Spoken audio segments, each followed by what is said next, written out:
अगली बड़ी खबर आपको बता दें, न्यू ईयर के जश्न को लेकर औली में बड़ी संख्या में पर्यटक पहुंच रहे हैं, लेकिन छुट्टियों का आनंद लेने पहुंचे पर्यटकों की उमंग इस बार कुछ फीकी नजर आ रही है, क्योंकि अब तक औली में बर्फबारी ही नहीं हुई, जिसके चलते पर्यटक मायूस नजर आ रहे हैं। पर्यटकों का ये कहना है कि वे बर्फीले ढलानों पर स्कीइंग और स्नो व्यू का आनंद लेने की उम्मीद से औली पहुंचे थे, लेकिन मौसम साफ रहने और बर्फ न गिरने के कारण उनकी उम्मीदों को झटका लगा। हालांकि इसके बावजूद बड़ी संख्या में सैलानी यहां पहुंच रहे हैं और रोपवे, चेयर लिफ्ट और आसपास के पर्यटन स्थलों का लुत्फ उठा रहे हैं।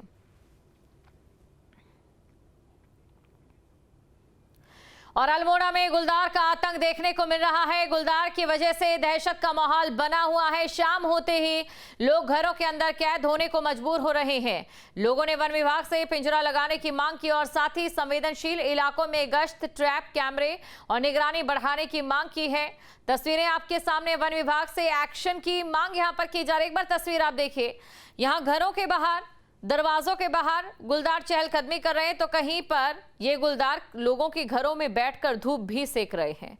अंदाजा लगा सकते हैं कि इस समय जो यहाँ के स्थानीय है वो किस डर के साए के अंदर जीने को मजबूर है। गलियों में चहलकदमी करते ये गुलदार या फिर लोगों की छतों पर धूप सेकते गुलदार की ये जोड़ी ये बताने के लिए काफी है कि मानव वन्यजीव संघर्ष इस समय जो उत्तराखंड में चल रहा है वो किस स्तर पर आ पहुंचा है। उत्तराखंड का प्रमुख पर्यटन स्थल नैनीताल न्यू ईयर के जश्न के लिए पूरी तरह से तैयार है। प्राकृतिक सौंदर्य के बीच जश्न मनाने पहुंचे लोगों को शहर अलग ही रूप में देखने को मिलने वाला है। पर्यटकों की बढ़ती भीड़ को देखते हुए प्रशासन और पुलिस ने सुरक्षा, यातायात के कड़े इंतजाम किए हैं। पूरे जनपद को डेस्टिनेशन के हिसाब से 4 भागों में बांटा गया है, जिसमें मुख्यतः है नैनीताल, कैंचीधाम जो जनपद का बाकी हिस्सा है और साथ में ही रामनगर। ये 4 जोन में डिवाइड किया गया और अलग अलग जगह के लिए वाहनों को, टूरिस्ट को किस ओर से आना है, किधर को जाना है, उसमें ये तमाम सारी बातें बताई गई हैं। जोलीकोट से होते हुए जो लोग जाएंगे या नैनीताल से जिनको कैंचीधाम जाना होगा, उनकी पार्किंग की व्यवस्था सैनिटोरियम पार्किंग पे की जा रही है।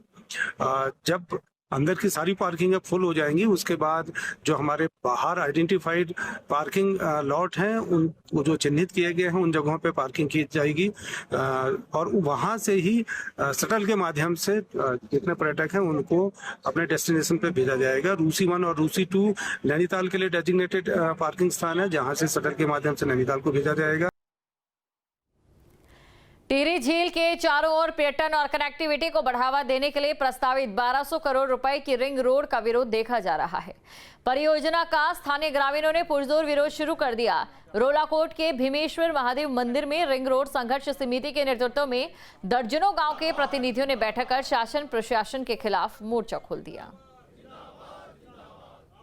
देखिए, यहाँ पे जो टिहरी बांध परियोजना है, ये राष्ट्रीय स्तर की यहाँ पे परियोजना है और इसके जो चारों ओर है सरकार द्वारा रिंग रोड यहाँ पे बनाई जा रही है। तो इसी के संबंध में यहाँ पे सभी ग्रामीण एकजुट हुए हैं। यहाँ पे कम से कम 10-12 गांव के लोग यहाँ पे एकजुट हुए हैं और सभी ग्रामीणों का ये कहना है कि भाई सरकार के द्वारा जो रिंग रोड बनाई जा रही है इसमें अनियमितताएँ की जा रही है और मतलब अलग अलग मानक यहाँ की जा रहा है और सौतेला व्यवहार यहाँ ग्रामीणों के साथ किया जा रहा है। देखिए, यहाँ पे संघर्ष समिति ने यहाँ पे ये तय किया है कि भाई अभी फिलहाल सबकी सर्वसहमति से ये तय हुआ है कि सभी ग्रामीण जो हैं वो जिस हिसाब से सरकार जो इनको मुआवजा दे रही है उसमें इनकी सहमति नहीं है और सभी लोगों ने ये तय किया है कि हम सरकार को इसके लिए भूमि नहीं देंगे रिंग रोड की परियोजना के लिए। हमारी तो ये मांग है शासन प्रशासन से, जो यहाँ पे परियोजना चली है टिहरी बांध का और इसके द्वारा इन्होंने यहाँ पे जो रिंग रोड के अधीन किया, तो प्रत्येक ग्राम सभा से इन्होंने रिंग रोड की उसमें ज़मीनें एक्वायर की है, तो उसका जो मानक इन्होंने रखा हुआ प्रत्येक ग्राम सभा के अलग अलग है। तो हमारा ये मानना है कि रिंग रोड का जो भी हो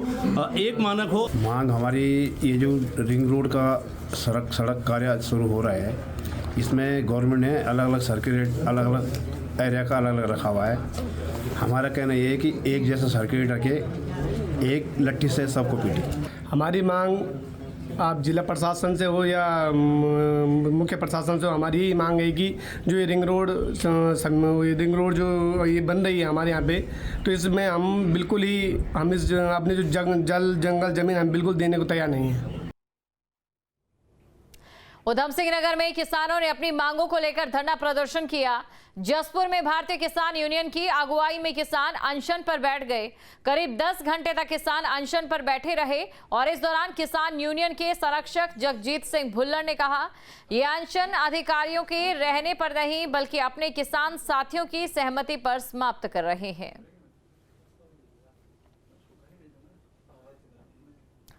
हल्द्वानी में सड़क चौड़ीकरण का काम चल रहा है और इस दौरान पेड़ों को काटने के बजाय एक जगह से दूसरी जगह शिफ्ट किया गया, जहां सभी पेड़ पूरी तरह सुरक्षित हैं और सामान्य रूप से अपनी ग्रोथ कर रहे हैं। कालू सिद्ध मंदिर के पास शिफ्ट किए गए पेड़ की विधि विधान के साथ प्राण प्रतिष्ठा की गई। इस अवसर पर विधिवत पूजा अर्चना का आयोजन किया गया। एसडीएम साहब ने, डीएम साहब ने, कलेक्टर जी ने हमारे सब सर्व की सारे जगत की हित के लिए आज कालू सिद्ध बाबा का पेड़ भी यहाँ लग गया है। मंदिर निर्माण आपका बन गया है। सब जगत के मत्था टेक हाथ जोड़ने के लिए भगवान की आस्था हमारा धर्म है, ये आदि अनादि से चलते आया है सनातन धर्म आपका।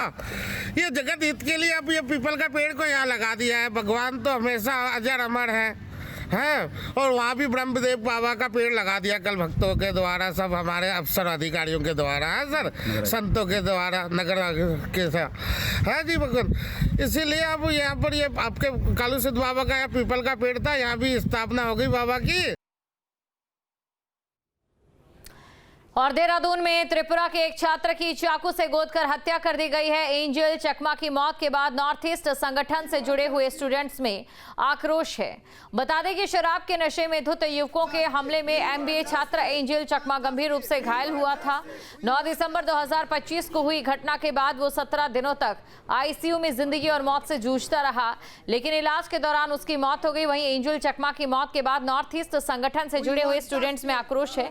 जस्टिस फॉर चकमा को लेकर मुहिम चलाई जा रही है। स्टूडेंट्स की मांग है कि पुलिस मुख्य आरोपी की गिरफ्तारी नहीं कर सकी।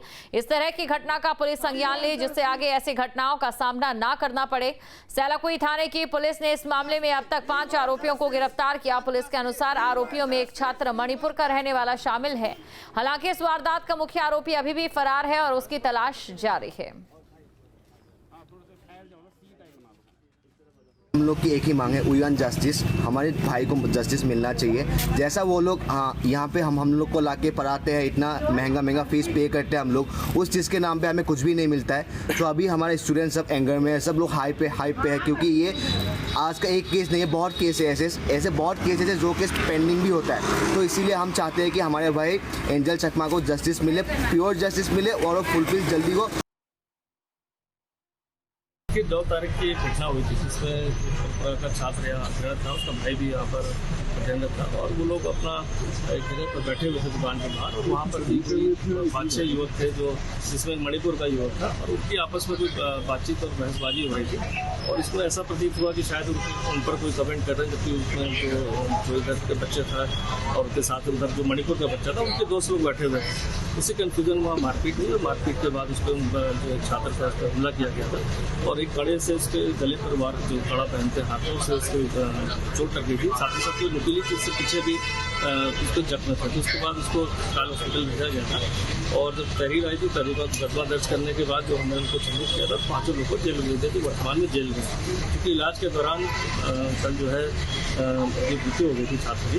उसमें हमने 17 धाराओं में मर्डर में केस को तकलीम कर दिया है और इसमें 5 लोग जो थे उसको अरेस्ट कर लिए थे। इसमें एक जो था वो कहीं नेपाल का युवक था जो यहाँ काम करता था, उसके नेपाल भागने की संभावना, तो उसके लिए हमारी टीम लगी है। आपके मोबाइल पर तुरंत आएगी ब्रेकिंग न्यूज, स्क्रीन पर सबसे पहले दिखेगी बड़ी खबर, देश दुनिया की हर खबर एक जगह। अब आपके मोबाइल पर तुरंत फटाफट इंस्टॉल कीजिए न्यूज नेशन ऐप और रखिए खुद को अपडेट।